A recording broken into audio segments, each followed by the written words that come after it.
Ladies and gentlemen, ladies and gentlemen, please make your way to the main stage for our next panel starting now. Ladies and gentlemen, ladies and gentlemen, please make your way to the main stage for our next panel starting now, powered by Group Black.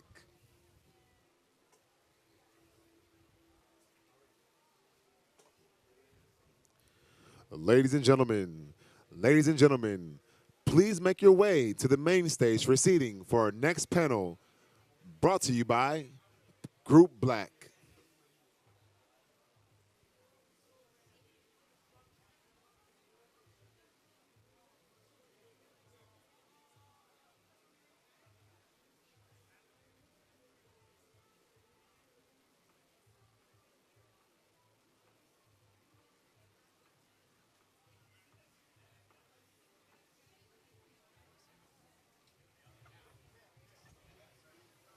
Hey Thomas, can we get the title card? Title card on the. Okay, perfect. I'm gonna come grab them. Thank you.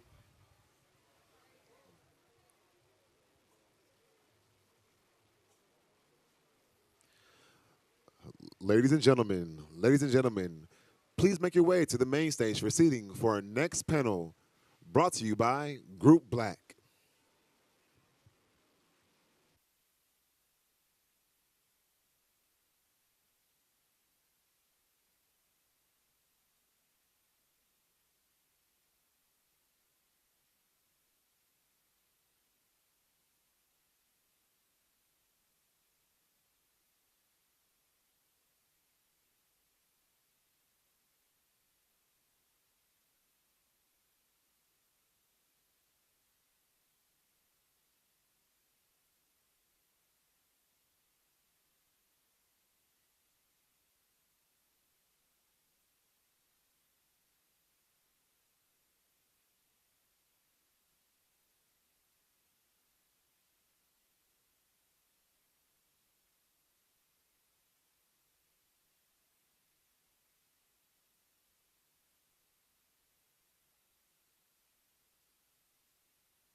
Sorry, Ashley.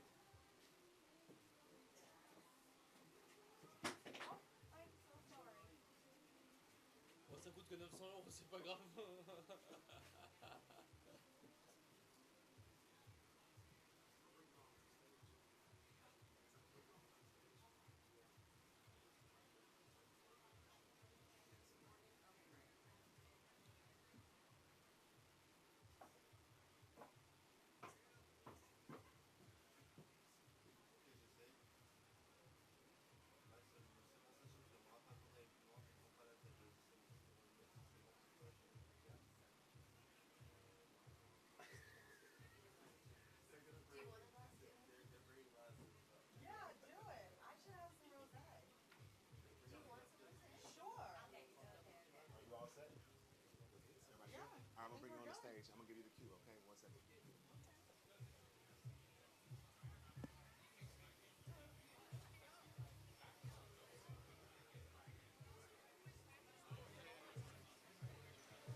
Welcome, welcome. How's it go? How y'all doing tonight?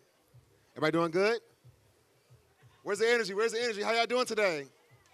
Y'all ready for a great conversation? All right, sounds great. Well, today we have a great conversation brought to you by Group Black. I'm gonna introduce everyone and let them come onto stage. Today our conversation will be about embracing the influence of Black culture, media, and democracy. First up, we have Travis, the CEO and co-founder of Group Black. Richard Lou Dennis, co-founder and chairman of Group Black and founder of Essence Ventures. And we have Derek Johnson, president of NAACP, and hosted and moderated by Miss Ashley.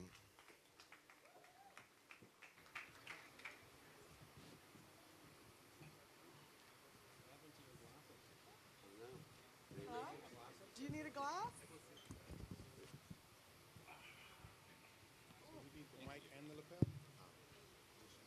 Hi, everyone. I am Ashley Banks, the SVP of Revenue over at Group Black. I'm so excited to be here at Inkwell Beach.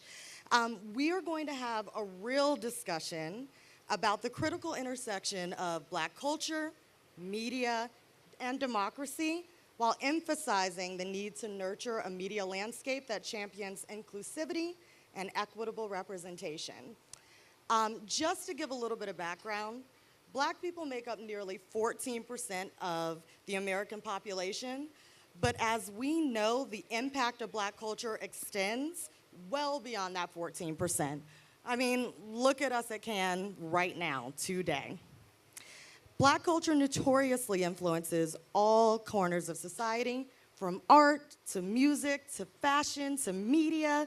However, that influence does not translate into economic power, and we have to close that tremendous gap. Additionally, there is a strong responsibility for media to bolster the democracy by providing diverse perspectives, which is why I'm so happy to be at Group Black, because we believe that it is important to change the face of media ownership while also investing in Black and diverse-owned media. The current imbalance of the support for Black-owned media is a threat to our democracy, and it assists in the systemic silencing of diverse voices. So today we're going to talk about how we can change that. We're here today with the NAACP to discuss the ways that we can close the gap and be more purposeful about making our outsized impact materialize into real financial gain for the BIPOC community, including our media publishers and our creators. So today, we have President Derek Johnson of the NAACP. Yes, I mean, this is amazing. The NAACP, to discuss the ways that we can close the gap and be more purposeful. And we know that they work with so many people in America today. It's the largest and oldest civil rights movement. And we're really fighting for all the rights of people in our country. And then we also have Black co-founder and chairman, Richard Lou Dennis, who also serves as the founder and CEO of Essence Ventures. And of course, we have Travis Montague, my boss, and the co-founder and CEO of Group Black. So I just want to get into the first question. To each of you, who do you look to as inspiration when it comes to creating access for BIPOC people in America? So I'll kick that off. Actually, and I'm not just saying it because he's sitting here on the stage. This man right here has been one of the most inspirational people to me in my career. And watching Rich build businesses that at the core help this community has been incredible. I mean, what he's done with Sundial and Shay, and how he put thousands of women in school in Africa. What he continues to do with the New Voices Fund, what Essence represents in the world, has been all about helping the Black community. And so Rich helped back me in my first company when I left college, right? And so, starting Group Black as a business to help drive economic inclusion for the Black community was something that was made easier by just watching great examples from Rich and learning from Rich in the process. So Rich has been a really big inspiration to me, And I don't know who you learned from, but No. Panel over. You can go home now. No, it's actually, Travis, for me, it's actually the inverse, right? It's also watching young black people build things that nobody expects them to build and deliver results that nobody expects them to deliver. And so for me, there's no greater joy than watching you guys that we've had the good fortune of being able to partner with deliver, whether it's, and I'm looking out in the audience and I see quite a few of you guys here and you. And so I, as crazy as it may sound, I probably get the most inspiration from watching the people running the businesses that we're associated with, or just young black people running and building businesses, period. Because I believe at my core that the only way we're going to solve the issues in our communities is through ownership of equity. And the dollars that come from those activities is the ones that will change what health in our outcomes in our community is, what educational outcomes in our communities are, what social outcomes in our community are, what crime outcomes in our community are, what mental health outcomes in our community are, right? All of those things are tied to economics, right? And so, you know, my partner at Sundial would say, Emmett Dennis would say, the revolution must be financed. And so making sure that these businesses do extraordinarily well so that the capital can then go back into funding the solutions is where it's at for me. But I get my inspiration from you and Stacy and Charles and Ryan out there who I see, and all the folks that are out here, Mike back there, all the folks that are out here that are really doing things that people don't expect them to do. And then lastly, you know, there's this gentleman here and the men and women like him who have put their lives on the line, put their careers on the line to make sure that we have a fair and equitable playing field for generations now, right? And the decisions, okay.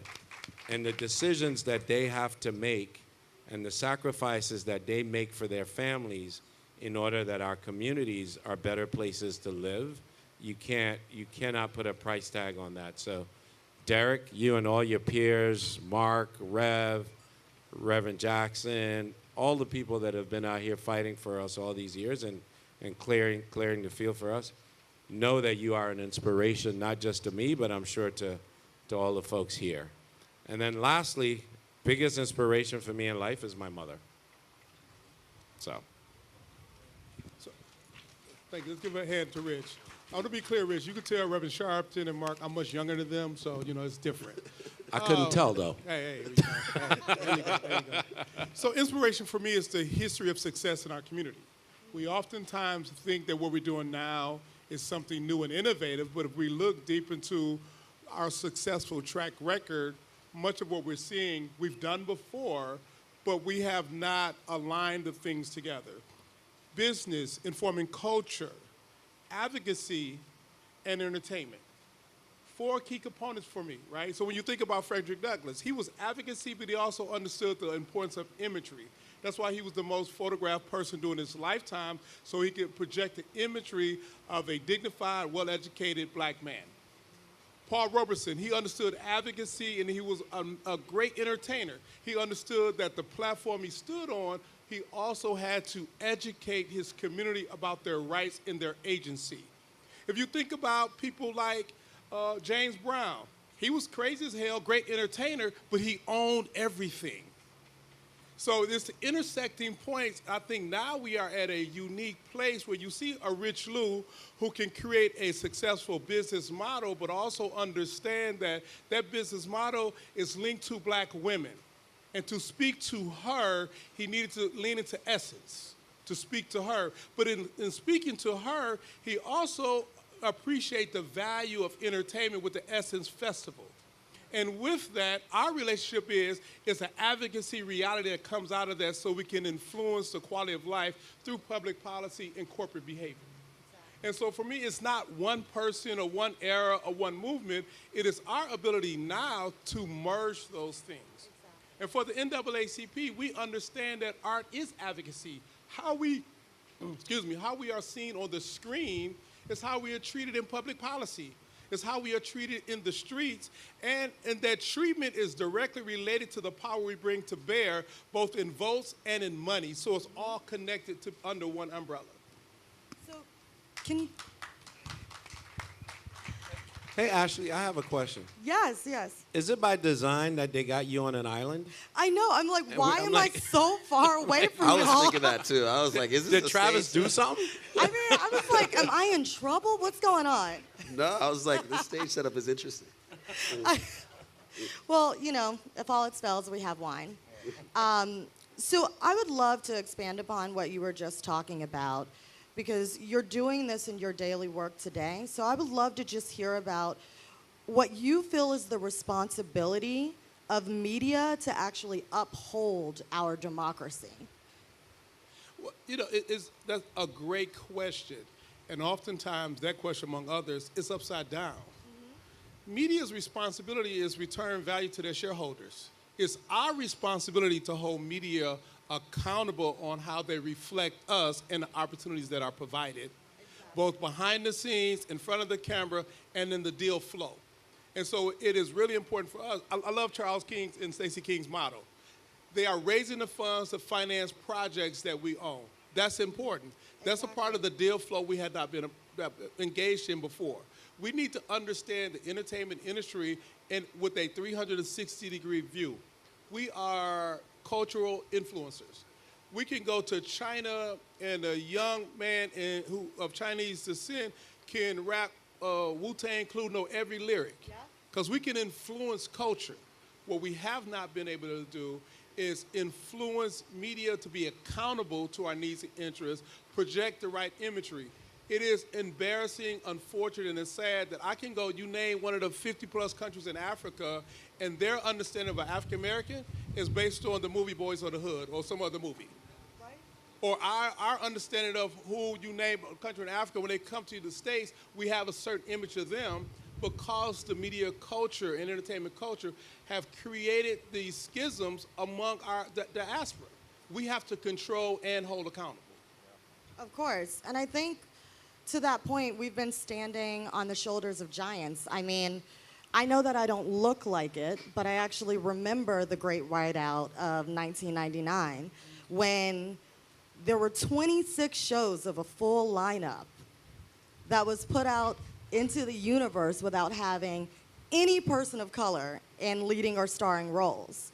And the NAACP had to step in and do what you do and advocate on behalf of us and get the television networks to sign a memorandum of understanding so that we could actually hold these networks accountable. And let me add to that. And that's on the backdrop of 7 years of the #1 show on broadcast, The Cosby Show, and then they did a whiteout in 1990.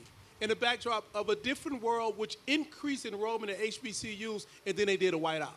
Sometimes it's not about the business, it's about control, and we need to hold them accountable so they don't control how we see each other and how individuals view us. Yeah, So- but I think, sorry. No, please. But please. I think what you're nailing on is what.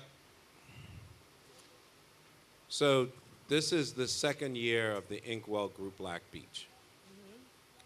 I've sat on and been to many panels. I go to Davos, many panels. I go to South by, many panels. 99% of those panels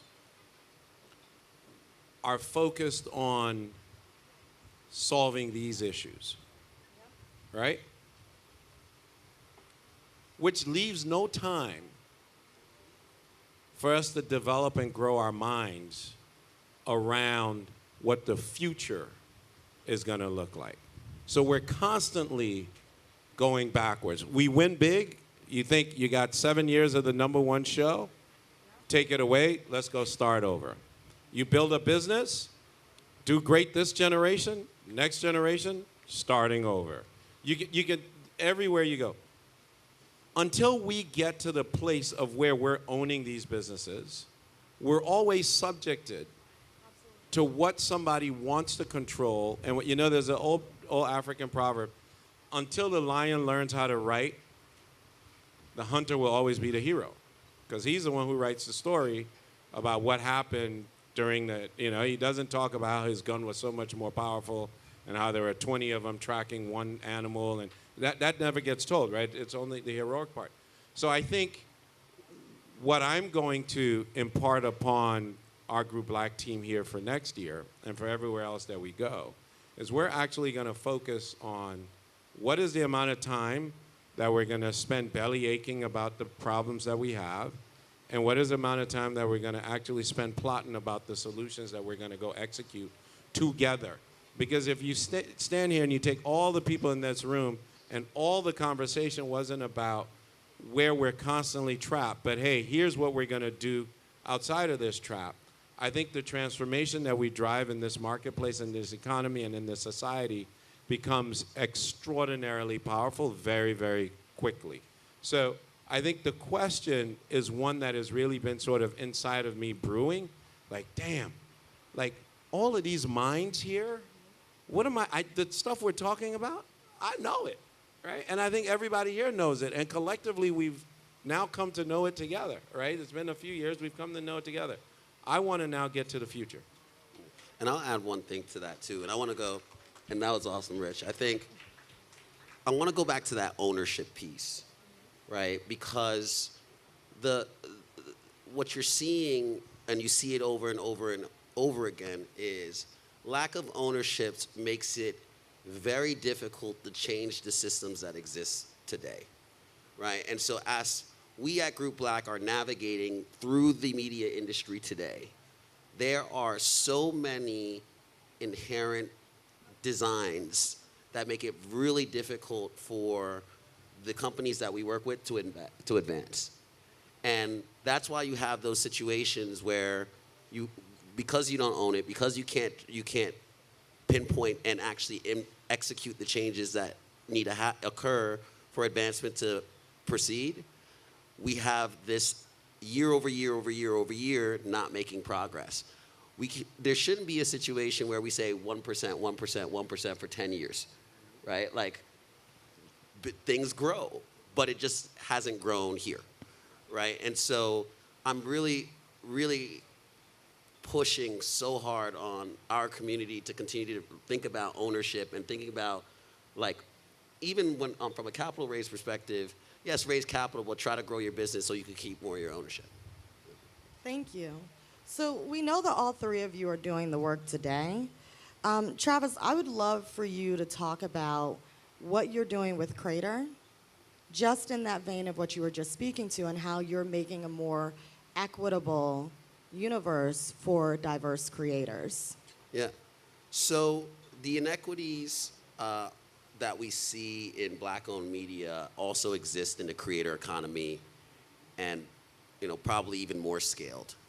And so we just did the Nielsen study that we announced earlier this week that showed Black creators are driving 10.5 times the media value across key categories than their counterparts. However, they get paid 35% less, right? One of the creators we work with is Kabi Lame, right? #1 most followed TikToker in the world. Not even top 10 paid, right? The #1, like bigger than everybody on the whole platform. Not even the top 10 most paid. Not even close, right? And so how does that happen, right? How do we put ourselves, how are these creators coming into a situation where they're driving the culture and the influence and building these platforms? They're the fuel, but they're not earning the appropriate share for what they're contributing. And so with Crater, the mission has been very simple. It's to drive more value for creators than ever before by putting the creators first. And it's what's really exciting to me about this opportunity is with the creator economy is that we're moving into a world where media is being more decentralized to individuals, right? These creators have more followings and audience and influence than some of the largest media companies out there. And so if we equip these creators with the tools and help them think about themselves as businesses, we could shift how the content that people are consuming at scale. If you look at the amount of content that's consumed by by individuals, 39% of all content that is consumed by individuals 18 and up is from creators. And if you look at 13 to 17, that number grows to 59%. So 59% of all the content that kids are watching today are coming from creators. And so helping, and as this is what Rich is talking about, thinking what's next, if that's where the trend is heading, how do we make sure that that area, that system, that next wave of media and content is designed with more equity than the genres before? And that's the kind of stuff that I want us to start focusing on as a community, right? What's next and how we get there, and how do we leverage each other to unlock the path to getting there, right? And I think, Derek, the work that you guys do is going to be critical in that, because the more of this, the more of these stumbling blocks that you guys take on, right, the more time we in this world have to focus on what's next. Like if we imagine if we had a full day of panels talking about what are the different ways that we can build infrastructure to have black creators monetize at the same rate as white creators. How much more productive and how much more effective would this day have been, right? Or if we're sitting here saying, all you media companies here that are trying to break into the P&Gs and all of these places, and we're talking about all the reasons and the needs to do that, what if we sat around talking about, here are the 4 or 5 AI tools that we're going to demand that P&G invest in and gives to each one of the companies here, that they may then transform their business using those tools to be able to serve them better, right? Then we start to unlock extraordinary amounts of value and amounts of dollars, right? And so I just think, like, the two are not separate. We need you, and we need organizations like yours to give us the bandwidth to go do this. And then you do that, and we do this, and then we take the money that comes out of that and support your organization, which we're not doing today. That's about all of us knowing our role. We're an advocacy organization that value the arts, because arts is advocacy. They're creators who understand the need for advocacy. And if we have that conversation where everyone knows their role and recognize we're not in competition. Our plate is too small if we're talking about competing against each other when there's a whole buffet over there that we should be eating off of. And far too often, creatives see themselves as competition. Let me get the meeting with that company. And I went up and down this strip, and I'm looking at these conglomerate operations with multiple media companies under this umbrella, get at the buffet line, eating well. And we have this small dish, and we're fighting over the crumbs that's on the dish. We all must know our role and recognize that we're not in competition with one another. So I know that the NAACP is working out of Los Angeles on these solutions. So can you give us a little bit more detail of what you're working on today with the Bureau and how you're trying to change that for Hollywood? So the Hollywood office now, we opened it in 2000 in the backdrop of the 1990 letter and been multiple letters. And our goal was to figure out how can we open up diversity in the entertainment industry. And some success, not where it should be. But since that time, we've repurposed the Image Awards. We're building out so it can be Image Week so that we can see ourselves in all of the lines that week, from fashion to hair to makeup.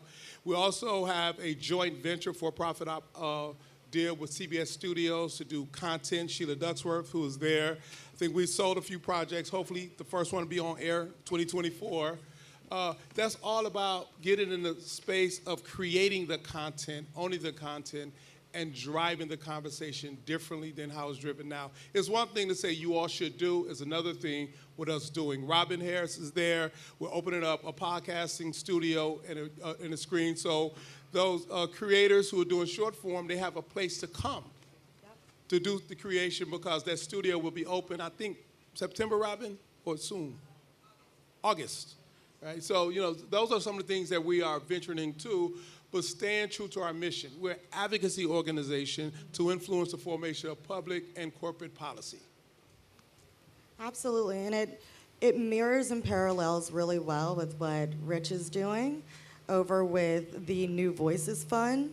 I would love to hear about how your organization is working to close the gap of access, but also providing visibility for diverse creators and fueling BIPOC-owned media. I mean, I think, our sort of, and this is a perfect example of how these different roles can tie in together to build much greater things. So we're now on Fund 3, which is approaching $400 million. So by the time that is done, we would have deployed somewhere north of $500 million to Black entrepreneurs over the past 5 years in this I know. market. Can we pause and just clap for that? And out of which has already come almost 40 Black millionaires over that period of time. The objective is to make sure that you see the scale of dollars, but you build the infrastructure to support those entrepreneurs, because we oftentimes think of it as the problem being the capital. And you may or may not like hearing this, the problem is not the capital. Many times when we get the capital, we're still stuck and we don't get the value out of that capital that we should, because we don't have the infrastructure to support us, we don't have the ecosystems to support us, we don't have the access to markets, to consumers, to buyers. So if you think about what's happening here, and everybody comes in and get really excited because you can walk down the street and you can run into any buyer from any company on any day. It's possible here, right? That's not access, that's happenstance, right? Access is getting into the check signing process here, where when you come here, it's a matter of now we're signing the deal, we're closing the deal. It's not, I meet you, I give you my business card and hope you call. Or you meet me, you tell me how great I am, and we did a project together. It was a $1 million project. You tell me how great it was. You arrange for me to be on a stage. We talk about that, and then that's it, right? So that $1 million project doesn't turn into 10, doesn't turn into 20, doesn't turn into 100. It's $1 million, but now you can parade me around the country and say how great you are because of what you did, right? So, my uncle always used to tell me, he said, you got to decide if you want to be a poor millionaire or a rich millionaire. $1 million projects, poor millionaire. 10, 20, $50 million projects a year, rich millionaire. I'd much rather be that. So we want to use our capital and use our expertise and our access to create those types of opportunities and create those types of environments. You may say, well, look at this place, right? Inkwell Beach, powered by Group Black. That's Group Black using its capital to provide not just these forums, but meeting rooms, set appointments, drive meetings, hold people accountable, right? So those are the things that's what we try to do with our capital, is more than just say, hey, you think you're gonna build this business, you need a $2 million round, you need $500K from us, here's 500. It's, for us, the engagement starts before we actually make the investment. We'll probably take a year, 2 years getting to know a business and a founder before we make the investment. And then when we make the investment, it's a matter of opening up everything that we have access to in order to help you scale and win. And so that's why I'm very concerned about this conversation not being about what the future holds, but being about the challenges that we're facing today. Because those challenges are going to get solved over time or not. You still got to eat tomorrow. You still got to feed your kids tomorrow. We got to get down to the business of business here, right? Not down to reassessing all the issues that we've had, but we can't forget those issues, and that's why it's so important that, how many people here contributed to the NAACP this year? 1, 2, 3, 4, 5, 6, 7, 8, 9, 10, 11, 12. Okay, there's about 100 people here. 12 people here contributed. We need the rest of y'all to write a check. Because then he can go do the work that we need him to do, and we can then go focus on the work that we need to do, right? So get your checkbooks out. Derek, somebody here to take the money? You counted 12 people, 4 work for the NAACP, 1 is on the board, so thank you all. So you take those out, right? But we can't expect, so that's the other thing, right? That's the other thing, right? We can't expect our organizations to support us when somebody else is funding it. Because then, who gets to make that decision? What's interesting, we are funded primarily by working class black people. The #1 revenue streams are people who work every day. They're janitors, they're teachers. High wealth blacks, they abandon NAACP until there's a problem, then they come back. Until they have a problem. So they have a problem. That they need you to solve. And it blows my mind because the lunch lady who followed me from middle school all the way through law school, I thought she was the same person, although she looked different. She always gave me the extra ice cream sandwich. She gave me an extra slice of pizza. She let me eat although the cafeteria was closed. They're rooting for us. They want us to be successful. My concern, the reason why I do this is because I don't want to abandon them. They live the life they live to give us an opportunity. It's our responsibility to further their dreams and be what they hope we could be. But the sad part of it is that lunch lady who's living off of $9 an hour is who support us, while individuals who are doing well here in Cass, they don't support the very institutions that created the opportunity for us to be here. That's a sad state of our reality. Well, y'all gonna start changing that. Yeah. I was just about to say, so please go out and make your donations to the NAACP. And there's something that you just mentioned. There's so much revenue. There are billions of dollars moving right here in Cannes. And we really need to be part of that check signing, whether it's through advocacy groups, whether it's through supporting BIPOC media. So I would love to hear from y'all. What are the ways that brands can really show up and support us? What are the ways that they can truly make impact for BIPOC creators and media? So, you know what I'm gonna say. I mean, yes, and I love your answer because that directly feeds my family, so please. So we have to invest, right? We have to invest. And, you know, I have this conversations. I mean, this is what I spend most of my days doing, having conversations with brands, flying all around the world country to really help them understand the importance of investing in this community. And one of the things that I also have to impress upon brands is they're like, yes, we're advertising to the black community. Well, when you're advertising to the black community, you're just trying to get dollars out of the community, right?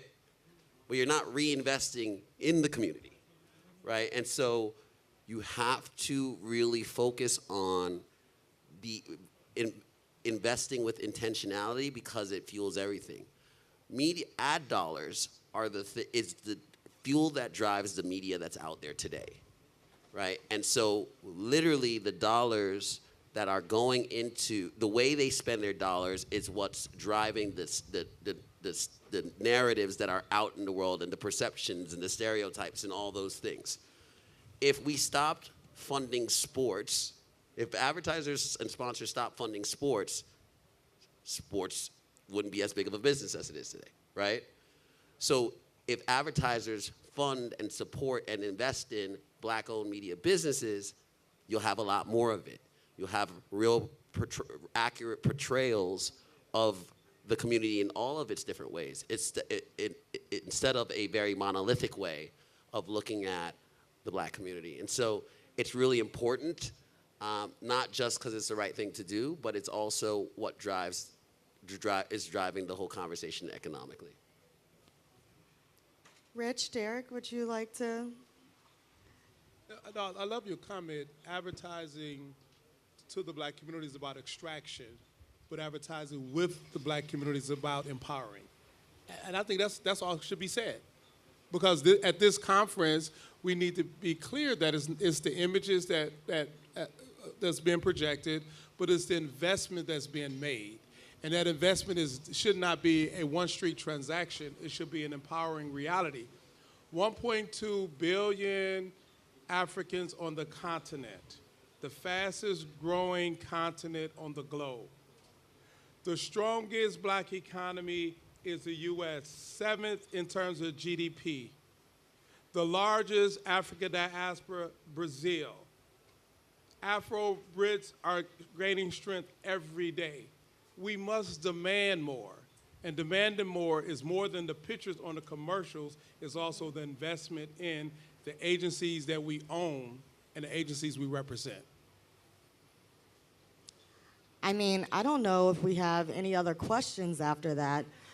So the charge is to make sure that you're supporting our organizations that are supporting our community. You're supporting black-owned media that supports our community so that we can continue to impact culture, but also get paid and impact the GDP. Thanks, everyone. Oh. Do we want to do questions? Yeah, I think we have a question. Perfect. Thank y'all for sharing. Thank you. So first I have a question for Travis in terms of, action items. Given y'all are here in force and this is like a powerful group with Group Black and others here, when you gave the example of the TikTok influencer, #1 TikTok influencer, who is like not in the top 10 being paid, and TikTok is here in terms of advocating for this particular individual. Have y'all had that conversation with the TikTok since they have their senior management here in terms of advocating for this individual? So that's my first question. I have one that's a comment. Yeah, so we do. So we spend a lot of time. The good thing is that we have a lot of information about what people spend, right? And in different ways. And so I think one of the biggest things that have occurred is the reason why you see these the pay gaps is lack of transparency, right? And because a lot of these creators have come into this, they just started creating something in their kitchen and now they have a business all of a sudden and they're doing stuff. They don't know the right number to ask, right? And so when you don't know the right number to ask, you don't want to offend, right? And so oftentimes you ask for less.